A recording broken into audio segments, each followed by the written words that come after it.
Nós saudamos todos com a paz do Senhor Jesus e estamos iniciando mais um programa A História dos Avivamentos. Nestes programas que temos tido, nós estamos falando sobre a China, o avivamento que ocorreu na China. E nós queremos aqui já saudar os pastores que estão conosco.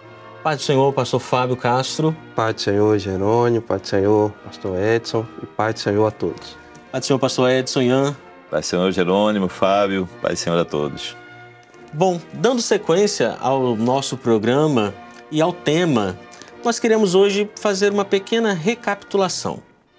Quando nós começamos a falar sobre a China, nós falamos sobre alguns fatos históricos que marcaram o início de um mover do Espírito Santo naquele lugar. Bom, em 1838 até 1842, houve o início da Guerra do Ópio. Foi uma guerra em que a China se voltou contra os britânicos, se assim podemos dizer, por conta de interesses mútuos, e houve um tratado após essa guerra, em que os portos da China foram abertos para que outros países pudessem enviar ali materiais de comércio e também, com isto, alguns missionários puderam entrar na China e algumas pessoas poderiam agora sair da China para países do Ocidente. E por que estamos falando disso? Porque esse movimento, se assim podemos dizer, da abertura dos portos, marcou o início em que alguns missionários chegavam e traziam a mensagem de Cristo naquele lugar. Mas também algumas pessoas partiam dali da China e começavam a ter um encontro com Deus nos Estados Unidos e em outros países. Bom, pastor Edson, pastor Fábio, nós podemos até mencionar talvez o pai da Madame Chiang Kai-shek, se assim podemos dizer, que é o Charles Sun. Ele talvez possa ter aproveitado esse período para sair da China e ir estudar nos Estados Unidos, onde se formou em teologia em Massachusetts. Então, provavelmente, esse período abriu as portas para que ele pudesse chegar até aquele lugar, ter uma experiência com Deus e assim sua filha também ter e o Senhor mover tantas coisas ali na China depois, né? É bem razoável isso, pastor Jerônimo, porque estávamos vivendo o período dos avivamentos, né? Então, era interesse dos dois lados, esses intercâmbios, né? Os evangelistas irem para os países asiáticos e também facilitarem a vinda para os Estados Unidos, né? E como o pastor Jerônimo falou, essa assinatura desse tratado lá após a Guerra do Ópio facilitou isso e com certeza o Charles Sun veio para os Estados Unidos, né, para estudar e estudou teologia e isso também foi exemplo para a filha, que depois também foi estudar num colégio cristão lá nos Estados Unidos. Lá nos Estados Unidos. Interessante porque também mencionamos em um dos programas sobre a chegada de Jonathan Goforth na China, e até o pastor Fábio mencionou sobre isso, em que ele chega na China por volta do ano de 1888. E ele começa ali a pregar a palavra, o evangelho, mas já não há um sucesso naquele início. Como é que foi mesmo, Fábio? Conta pra gente. Ele chegou com experiência com o Senhor, conhecimento da palavra, e ele pregou o evangelho. Alcançou algumas pessoas, assim, grandes números foram alcançados. Mas no dia a dia, o que é que ele estava percebendo? Que não haviam verdadeiras conversões, não havia arrependimento. E ele fala que algumas estratégias que ele utilizava de panfletagem, mas que não havia acompanhamento. Era mais um convencimento, Era convencimento. E eles perceberam que muitos estavam ali até por conveniência, por um convívio, por uma alimentação, por uma moradia. E aí, quando ele vai à Coreia, ele presencia um grande avivamento espiritual, o derramar do Espírito Santo em 1907. e ele faz assim, é isso que a China precisa. E lá ele tem essa experiência com o Espírito Santo, e quando ele retorna para a China, em 1908, tem o avivamento da Manchúria, que nós falamos um pouco também, e ali ele se torna uma referência, porque ele começa a pregar, e não mais pregações baseadas apenas em histórias e grandes sermões, mas ele começa a colocar o Espírito Santo. A conversão, como Jesus morreu, ressuscitou, e o Espírito Santo, ele é derramado. E aí vem as grandes experiências com o Espírito Santo. Glória a Jesus.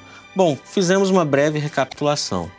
E para podermos agora falar do personagem de hoje, se assim podemos dizer, que foi um servo de Deus muito usado e que vale a pena, você que está participando, o senhor, a senhora, procurar um pouco, conhecer a história dele. Nós vamos falar um pouco aqui hoje, mas procure mais, porque, por certo, o que o Senhor Deus fez na vida deste homem pode também te mostrar um pouco do que Deus pode fazer na sua vida. Ou seja, se estivermos nas mãos de Deus, Ele pode nos usar como Ele quiser. E este servo, muito usado por Deus, é o Watchman Nee. O Watchman Nee nasceu em 1903. Ele nasceu num lar evangélico, num lar cristão. Mas é interessante porque você vai ver apenas em 1920, ou seja, 17 anos depois, é que o Watchman Nee teve a sua experiência de definição e conversão. Com 17 anos de idade, um jovem, ou seja, os jovens estão hoje, quando você vê um jovem se definindo pelo Senhor, um jovem escolhendo o Senhor, o jovem tendo a sua experiência com Deus, isso é algo muito importante. Até se há algum pai participando conosco, ore para que o seu filho tenha uma experiência com o Senhor. Porque se na juventude ele tiver uma experiência e ele se definir pelo Senhor, vai fazer toda a diferença. Não espere seu filho chegar à juventude para orar, mas ore desde já. Ele pode ser criança, pode estar sendo gerado, ainda nem tem filhos. Você pode ainda nem ter filhos, mas é casado, já ore para que ele tenha uma experiência com Deus e que tenha uma juventude marcada pelo poder do Senhor. E olha que interessante, Jerônimo, que diz que ele era brilhante, era muito inteligente, que ele se destacava nos estudos. Com 17 anos era fluente em inglês e tinha muito conhecimento da cultura chinesa. Então ele podia desejar grandes posições, mas o Senhor o chamou. E o testemunho dele, ele deixou tudo para servir o Senhor. E é registrado que ele abandonou a carreira profissional. Deixou tudo. Deixou tudo para se dedicar à obra do Senhor. Então ele é um exemplo. Agora, interessante, tu estavas falando, ele jovem, né, 17 anos, ele começa já algo a se envolver totalmente com o Evangelho. Nós falamos no episódio passado da Madame Chiang, né, que novinha, também recém-formada, começou a evangelizar. Então a China, podemos dizer assim, né, o grande momento de evangelização da China começou com 2 jovens. Teve lá, né, o Jonathan Goforth e os missionários que foram, mas de chinês para chinês começou com uma jovem e agora com outro jovem, né? E num período semelhante, porque ela também se formou ela se formou em 1917 e ele se converteu em 1920. Sim. Então, não foi combinado, foi paralelo, ela de uma forma e ele de outra forma, mas nós vemos que lá em 1930, 32, há um encontro. Ela já no poder com o marido governando, cristãos, e o Watchman Nee, ele começa um trabalho na China maravilhoso, né? E nós vamos falar mais sobre isso, mas em 1932 ele abre uma livraria, né? Ele com um outro personagem que nós vamos poder falar aqui, que era o Witness Lee, eles abrem uma livraria e ele passou muito a escrever e a pregar, e evangelizar. E o Witness Lee, ele, vamos dizer assim, que ele era o gráfico, né? A imprensa, ele formatava ali os discursos, as ideias e divulgavam. Eles tinham uma crônica semanal que eles enviavam para todas as partes da China. E tem um detalhe, né, que o Watmani, ele ficou mais no norte da China, né, que a base era Xangai. E o Witness Lee cuidou mais do sul da China. Então eles tinham entre eles essa parceria que nós vamos ver, assim, foi muito forte. E o Fábio comentou que queria que eu falasse, que eu repetisse aqui sobre o nome deles, né? Muito bom, muito bom. Que os chineses eles têm essa... Eles podem mudar o nome. Se for para outro país, eles podem ir lá escolher os nomes, né? Os pais escolhem os nomes, né? E o Watmani quer dizer vigia, sentinela, ou seja, atalaia.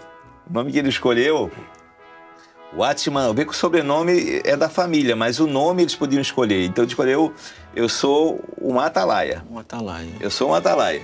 E o Witness Lee escolheu testemunha. Witness quer dizer testemunha. Eu sou uma testemunha do Senhor.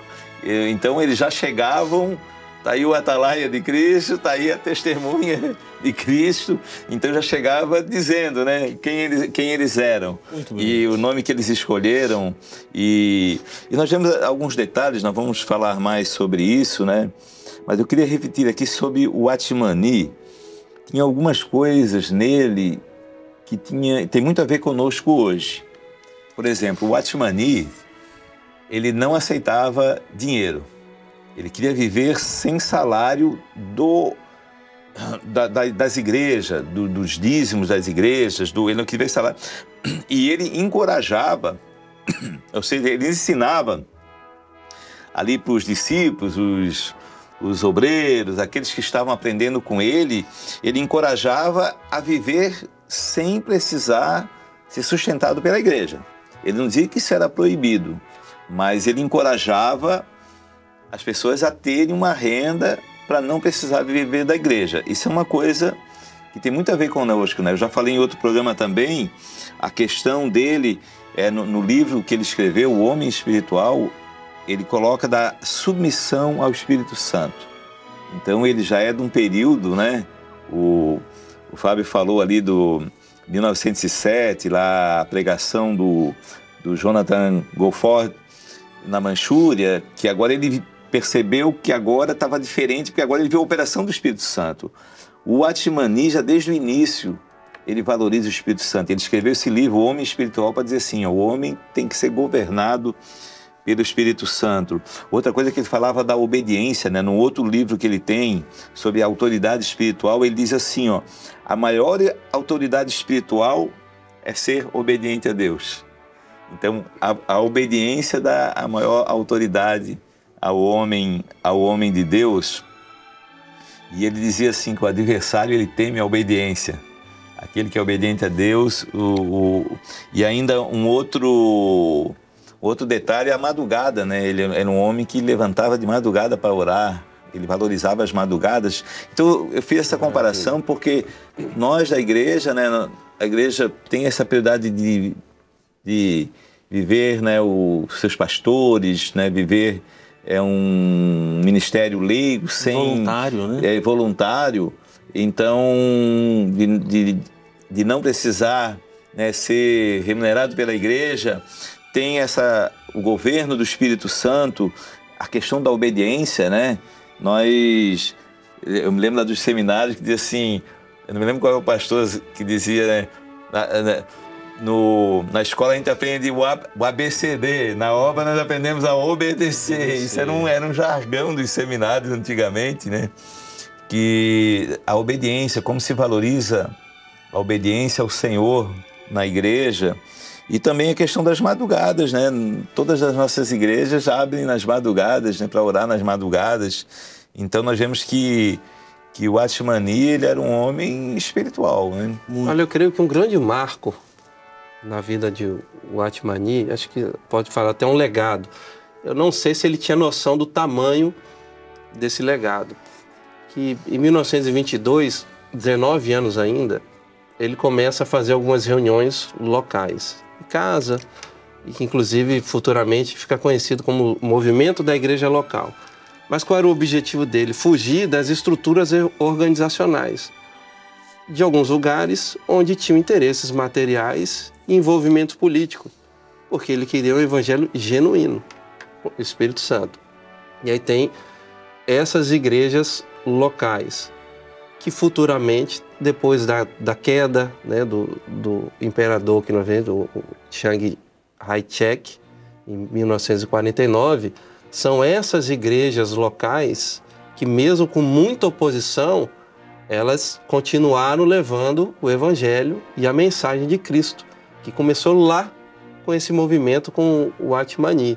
E aí eles falam também do movimento indígena, e aí não está ligado à etnia, né? Mas no sentido de um movimento que foi criado dentro local, da cultura chinesa, e que deu base, porque era exatamente sem influências organizacionais e sem depender dos missionários que tinham entrado na China ou do Ocidente. Importante isso. Então era um autogoverno, era autofinanciamento e autoexpansão.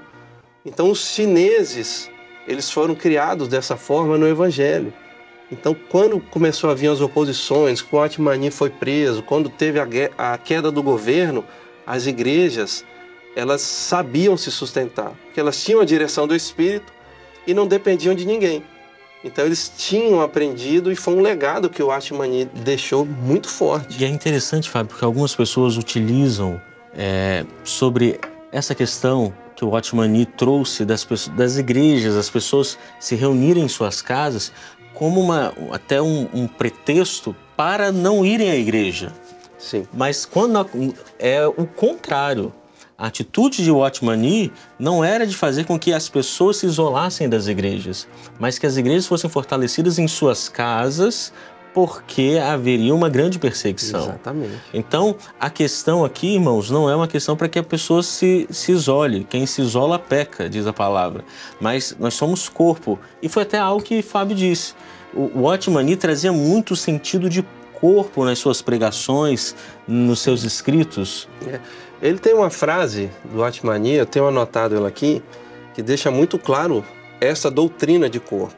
Ele escreve assim, em um desses livros que o pastor Edson mencionou, né? A unidade da igreja não é organizacional, mas espiritual. Todos os que estão em Cristo estão unidos em seu corpo. Ou seja, ele tinha o conhecimento da doutrina, mas o objetivo era fugir do interesse humano, político, das grandes opressões. Mas a unidade de corpo, veja, se eu puder dar um exemplo aqui, nós temos a parábola das 10 virgens.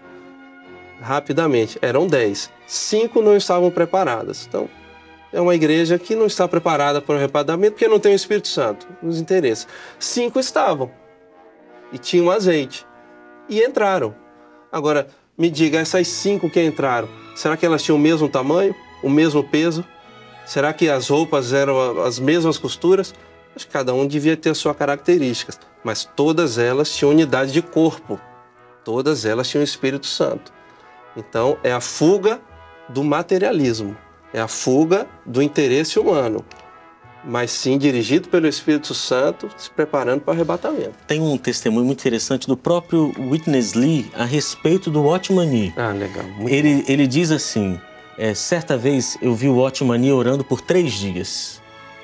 E ele se levantou da oração ao final, e era um problema que eles estavam enfrentando, muito severo, e ele diz, a cabeça da igreja é Cristo. Quando ele se levanta, todo o corpo responde. Glória a Jesus. Ou seja, o governo do Senhor Jesus sobre a igreja, e a igreja atende aquilo que Jesus determina. Que entendimento, né? Corpo não é algo que a igreja cristã Maranata tem. Não, é uma doutrina bíblica. É uma doutrina que os servos pregaram e viveram. Glória a Jesus. Um outro detalhe, assim, o auge da evangelização deles, que se expandiu, foi de 1930 a 1940. Foi quando eles propagaram o evangelho para toda a China, e não é coincidência, né? Mas foi no período do governo do Chiang Kai-shek. facilitou, né, que facilitava tudo que envolvia, nós já falamos aqui no episódio passado, tudo que envolvia o cristianismo, Chiang Kai-shek governava e facilitava. Então, Witness Lee com o Watchman Nee, eles se aproveitaram disso, né? A facilidade do evangelho na China. Então, de 1930 a 1940, foi onde eles criaram tipo uma gráfica cristã em Xangai. Aí o Witness Lee passou a administrar essa gráfica. O Watchman Nee, ele mais formava os livros e as ideias e passava, então... E eles distribuíam para toda a China. E uma coisa interessante de Watchman Nee é que ele não copiou ninguém. Ele copiou o Senhor, né? Ele era obediente ao Espírito Santo, então ele tinha os grandes evangelistas, mas nós vemos assim que ele viu alguma coisa e disse, não é isso aí que eu tenho que seguir. Porque, primeiro, ele disse, né, um dos lemas dele, quando ele lançou essas igrejas locais, né, que a ideia dele era igreja local, ele dizia assim, Cristo é tudo, denominação é nada. Ele tinha esse jargão, né, que ele era meio contra a denominação. Provavelmente ele viu algum tipo de mau testemunho, né? Nós vemos que houve, junto com, digamos assim, os grandes evangelistas, homens de Deus, nós vimos também que houve alguns erros, né? Alguma forma, às vezes, de evangelizar errado, né? De não ir, por exemplo... Vamos dar um exemplo da evangelização europeia para a África, né? Que é um outro assunto, né? Eles foram lá com pão, com alimentação, e esqueceram o evangelho.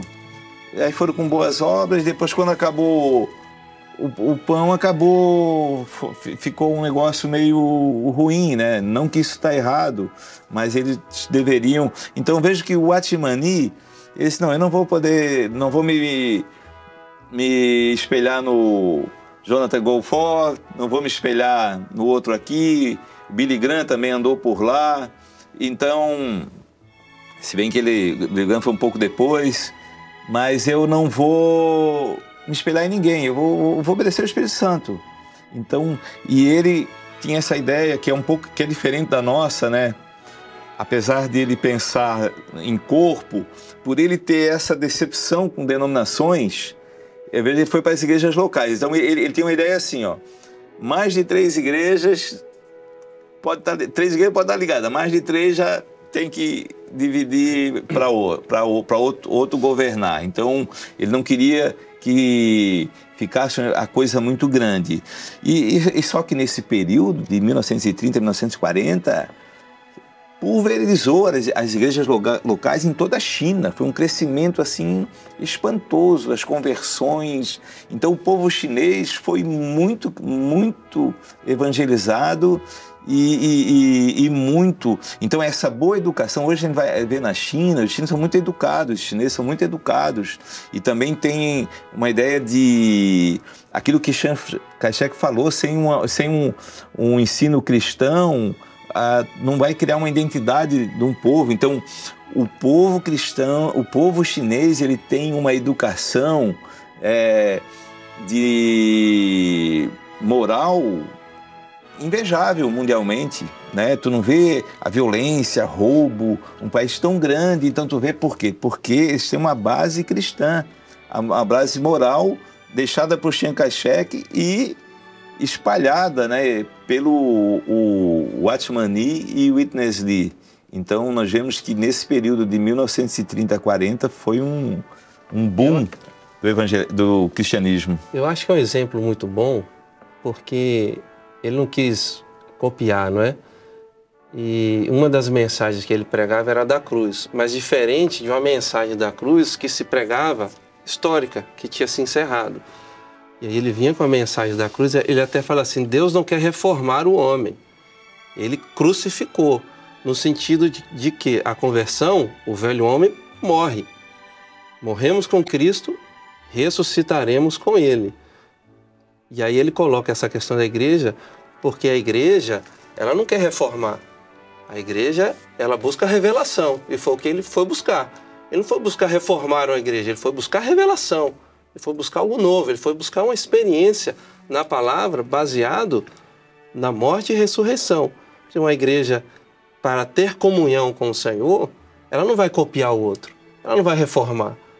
Para ter comunhão com o Senhor, ela tem que crer que Jesus ressuscitou, Amém. que o velho homem morreu e que nós ressuscitamos e com ele ressuscitamos e com ele seguiremos. E era uma mensagem muito forte dele. Companheiros, olha, o assunto está muito bom, mas o nosso tempo também hoje já venceu. Tem uma frase, eu vou abrir, tem uma frase que o Fábio trouxe. E eu queria encerrar o programa com essa frase, prometendo que no próximo programa nós vamos falar mais de Watchman Nee, de também o outro, Witness Lee. Também vamos falar um pouco mais deles, mas eu queria encerrar com essa frase do Fábio. Mas antes do Fábio encerrar, eu vou falar uma frase do começo. Então tá bom. Porque quando ele se converteu lá em 1920, ele passou a orar e jejuar. Ele ouviu uma mensagem sobre a graça.